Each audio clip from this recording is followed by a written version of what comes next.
IVM. Hi, You're listening to IVM Daily.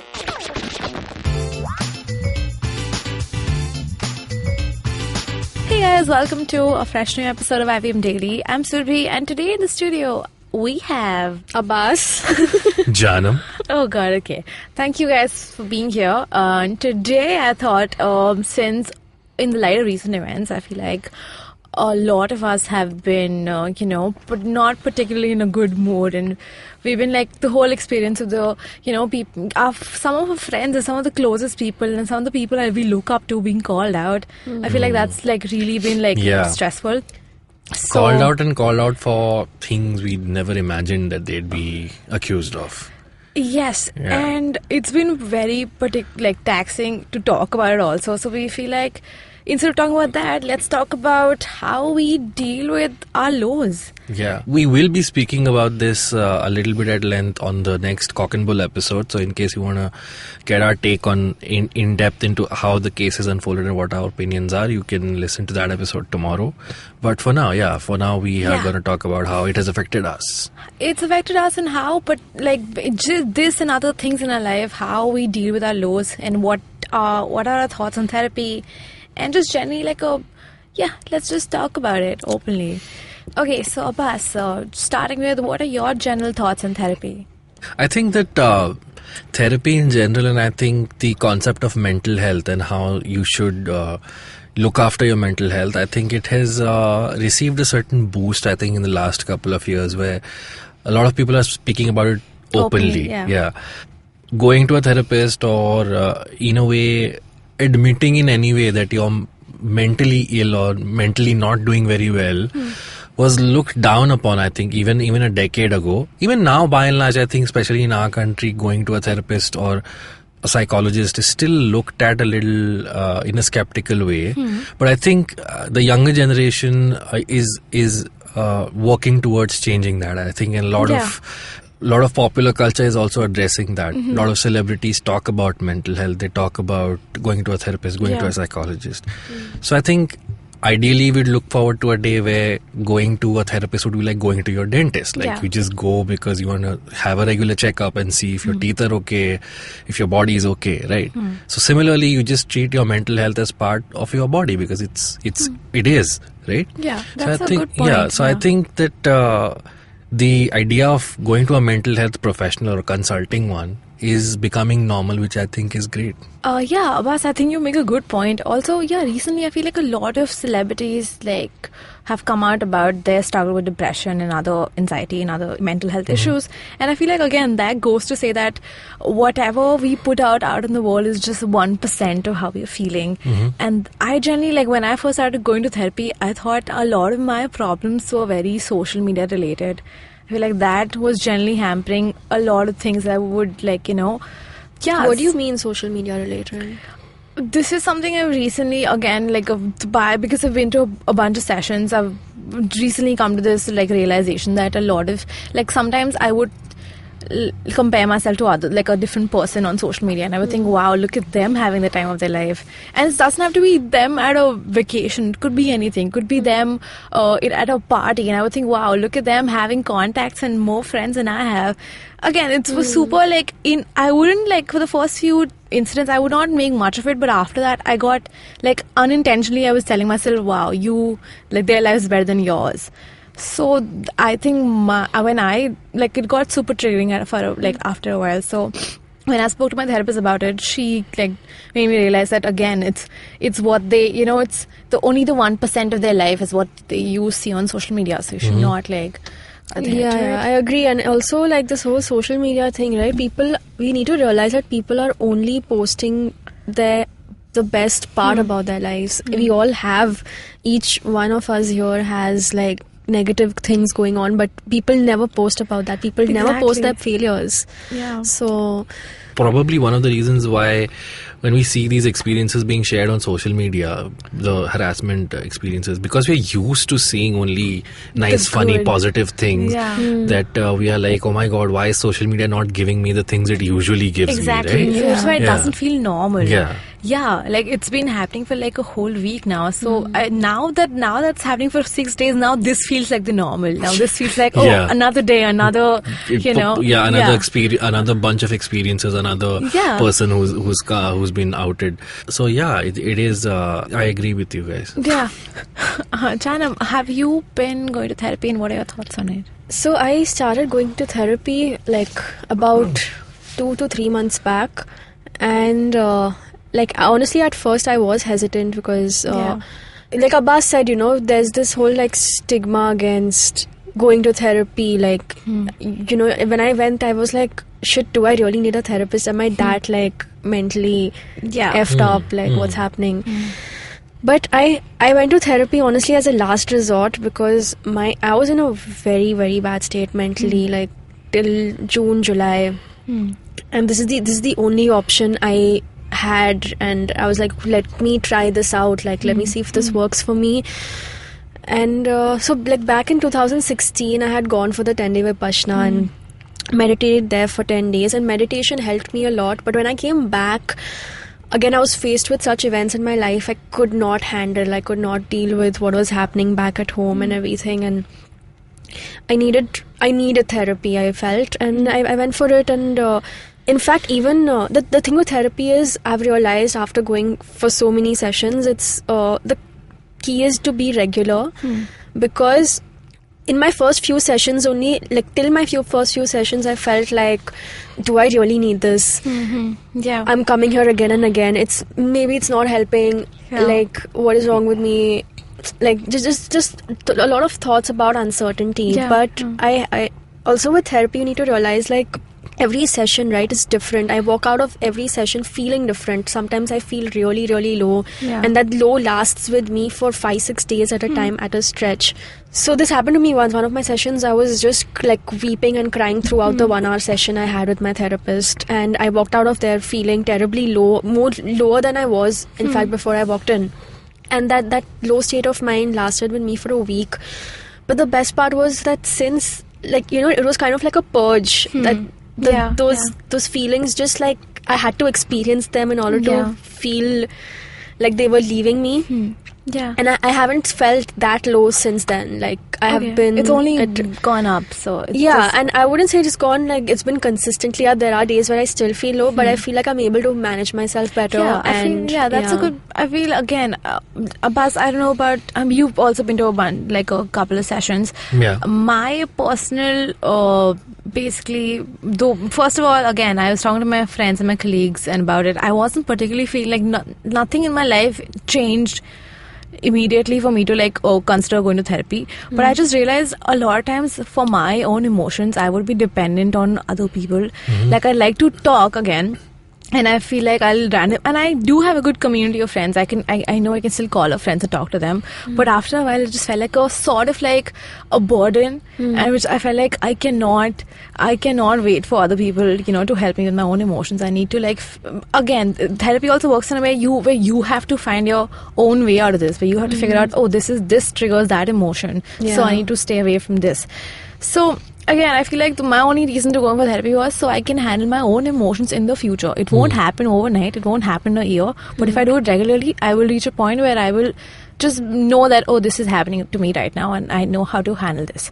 So what were your particular, like, what in your self made you go to therapy?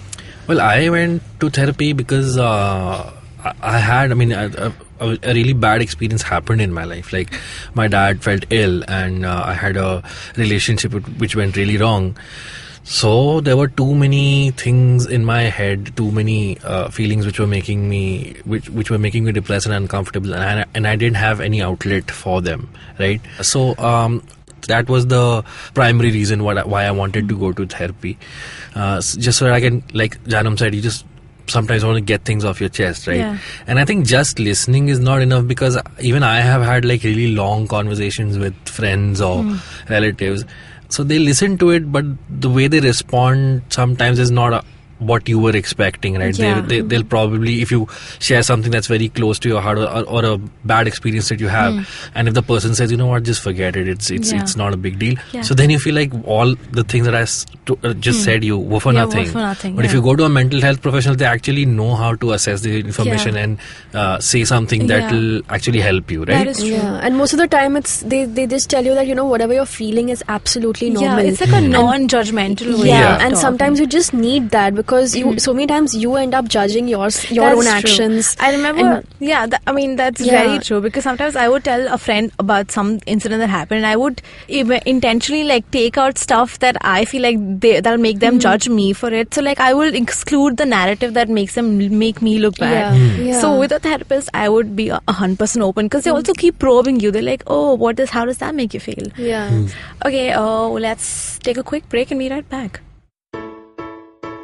So it's been another great week on IVM Podcast, just like it is every week. You know, if you aren't following us on social media, you should. We're IVM Podcast on Twitter, Facebook, and Instagram. Send us a message, send us a comment. You know, let us know what you think about the stuff that we're doing and the stuff that you're listening to. This week on Cyrus Says, Cyrus is joined by writer Vrishali Telang. She speaks about jumping from TV to books and her memories of producing MTV Loveline. On the Scene and the Unseen, Amit is joined by founder-editor of The Wire, Siddharth Bhatia, and senior editor of The Hindu, Peter Griffin. They discuss the current state of Indian media and the role of journalists today. This week, Indranil Guha, co-founder of FinPech, talks to Anupam on Paisa Vaisa about alpha SIPs. Last week on Know Your Kanun, lawyer and host Amber Rana took us through the history and scope of Section 497 and the time when adultery was first recognized as an offense. On the Kinetic Living podcast, Urmi spoke to IVM's co-founder Kavita Rajwade about her love for functional training, food, and the morning workout routine that she strictly follows. And again, guys, I just really want to remind you, the best way to spread the word about podcasting is you. You're our ambassadors. Please go out and tell a friend. Ask them to listen to something that you have enjoyed and that you think that they would enjoy as well. And with that, let's move on with the show. Hey guys, welcome back to IVM Daily, and we're talking about therapy and how it's helped us. So, Janam, you were saying something? Yeah, I was saying that, another thought in my mind was, while going for therapy, I didn't really tell many people. I only told the people I trusted that, hey, I'm taking this step. I really need to. I've been feeling really low for months, and I don't know how to shake that feeling off.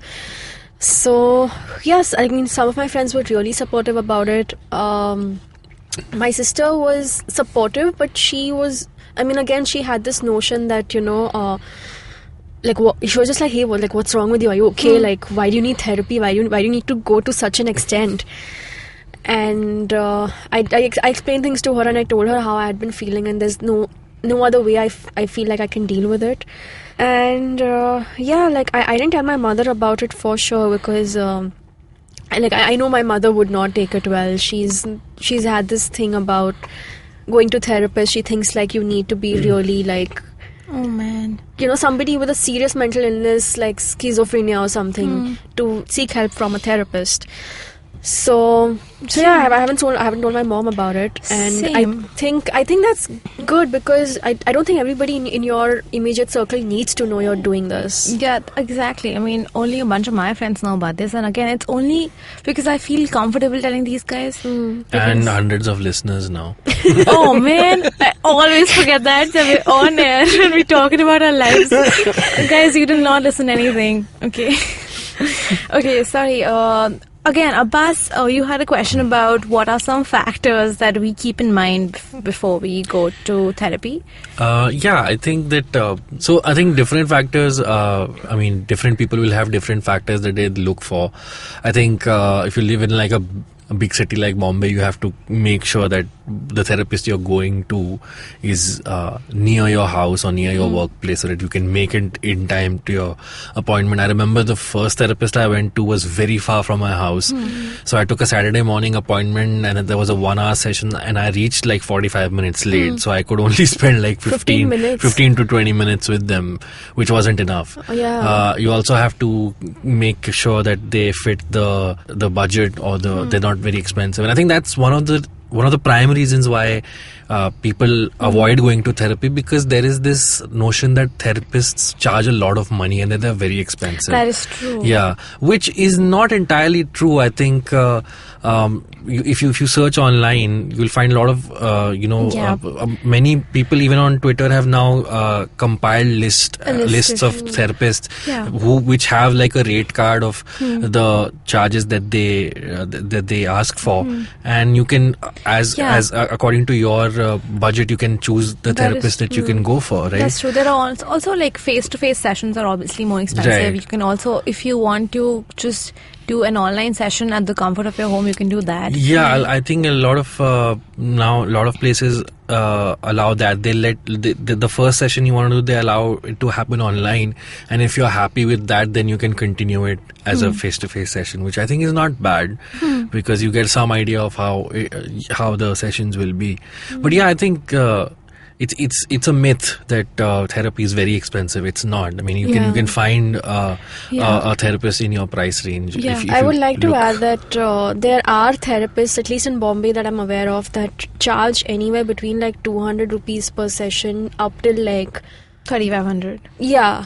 So, I mean, the one I go... There's a range. Yeah, there is a range. There is a range, yeah. Again, and I was talking to a friend about this who also recently started going to therapy. So, again, he also... Again, this is money. Right. So when you think about this, we were just talking about how even though we need therapy, but it's again you have to invest some money in it. But if you think about it, you're not wasting money. This is the money you need for your own self. Yeah. You're putting in your future, basically. It's like I said, go to a dentist or you go for a body checkup. The amount of money you don't see that many as oh shit, I'm wasting this money. You're putting it to stay healthy. To stay healthy. Yeah. Again, which is why I had this whole approach to like money. Again, money is a very stressor in all of our lives. Yeah. We can tell that. But I had this whole approach to money that I'm going to save this much money, and so I can travel in the next couple of months. And now I have broken that bank, and I'm putting all that money towards my like mental health and towards other things I like. Yeah, because I just realized one day, 6 months from now, what if I'm not in the right state to even like travel? What will it matter then? So I said maybe I should fix mine now and then later think about my future. Yeah. Also, coming to the whole mental and physical health part, I would like to add that most of the physical difficulties we have, like any illness or whatever we face physically, is a result of the mental health we put ourselves through. So, I mean, you'll take longer to recover if you're not in the right frame of mind. That's true. So I mean, you should look after your mental health. That's true. I feel this is all that there is to take away from this episode. Therapy is okay. Taking care of yourself is okay. And spending money on mental health is completely okay. So more than okay, I would say it's actually necessary. Just do it. Do it, guys. Like, let's all do the Shia LaBeouf thing. Just do it. And also if you don't feel like you have the money for therapy, again, having a good friend circle you can talk to is also great. Also, we have 2 podcasts on IVM network. One of them is called Marbles Lost and Found, which is great for this. If you're a noob like us who's just thinking about therapy and has no idea how it is and what's the first session going to be like, you could listen to Marbles Lost and Found with Avanti and Zen. And you could also listen to Positively Unlimited podcast that talks about how to bring in a change and how to basically think more positively. So these are 2 podcasts you could listen to. And this is it for today's episode of IVM Daily. Thanks for listening in. You can reach out to us at IVM Podcast on Twitter, Facebook, and Instagram. You can also talk to us personally on... But we are not therapists, We're guys. not therapists, guys. We'll do our best to make you feel good, but we're not therapists. Yeah, this is not expert information again. So that is something I'd like to say. But still, if you want to just say hi, sure. Achana, where can we find you? You can reach out to me on Twitter at Chanam Devan. You can reach out to me on Twitter at Abbas Momin. You can reach out to me on Twitter at Small Talk Police. And stay happy. Bye. Bye.